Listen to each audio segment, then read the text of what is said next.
मेरे प्यारे भाइयों, मैं योगाचार्य आनंद आपका हार्दिक अभिनंदन करता हूं। मेरे प्यारे भाइयों, आज मैं आपको एक ऐसा मोटिवेशनल माने स्पीच देने वाला हूं, एक ऐसा प्रेरक संदेश आपको देने वाला हूं, जिससे आपके जीवन में वाकई कहीं ना कहीं बहुत अच्छा प्रभाव पड़ेगा।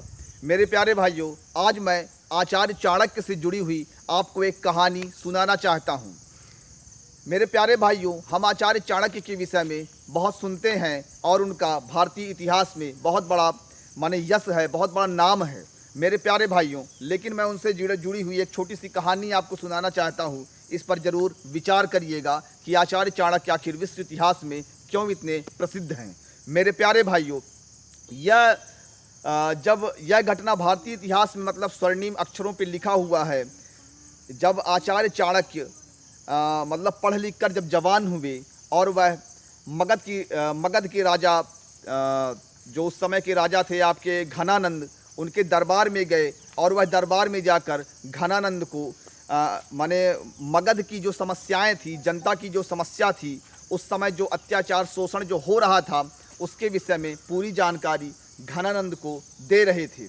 मेरे प्यारे भाइयों, राज्य में उपस्थित समस्त प्रकार की बुराइयों को वह सूचीबद्ध करके घनानंद को बता रहे थे किस प्रकार विदेशी शासक माने मगध पर हमला करना चाहते थे। इस पर भी वह घनानंद को सूचित कर रहे थे।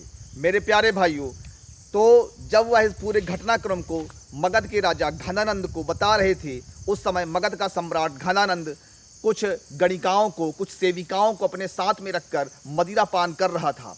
और वह जब आचार्य चाणक्य ने घनानंद को राज्य की समस्याओं के विषय में अवगत कराना चाहा, तो घनानंद को अत्यंत क्रोध आ गया और वह क्रोध से अपनी गद्दी से उठा और जाकर आचार्य चाणक्य की छाती में एक लात मार दिया। आचार्य चाणक्य छाती में लात पड़ते ही मैंने थोड़ा संतुलन उनका बिगड़ गया और उनके हाथ में जो पोथी पत्रा था वो हवा में उड़ गया और वो ज़मीन पर जा गिरे। और जब उनका पोथी पत्रा हवा में उड़ा तो घनानंद ने अपनी तलवार निकाली और हवा में ही उसने 3-4 टुकड़े उन पोथी पत्रा का कर दिया और पूरे अहंकार के साथ कहता है कि बोल चाणक्य, अब मेरा कौन क्या बिगाड़ लेगा, मेरे जैसे शक्तिशाली शासक का कोई कुछ नहीं बिगाड़ सकता। और ऐसा करके वह हंसने लगा। आचार्य चाणक्य वहाँ से चुपचाप चले गए। जंगल में जाकर वह 3 बार जोर जोर से चिल्लाए। मेरे प्यारे भाइयों, उनके अंदर अत्यंत क्रोध था। वो एकदम अपनी इस अपमान से बिल्कुल परेशान हो चुके थे और उन्होंने कसम खाया कि आए घनानंद, जब तक मैं तेरी जगह में मगध के सिंहासन पर कोई अच्छा योग्य शासक नहीं बैठा दूंगा, तब तक मैं अब चैन से नहीं बैठूंगा। मेरे प्यारे भाइयों, ऐसा उनका संकल्प करना था। और उसके बाद सिर्फ 20 वर्ष लगे थे। उन्होंने एक नई सेना तैयार की और मगध पर नया शासक बैठा दिया। घनानंद को उन्होंने गद्दी से हटा दिया। मेरे प्यारे भाइयों, ये एक बहुत ही शानदार कहानी है।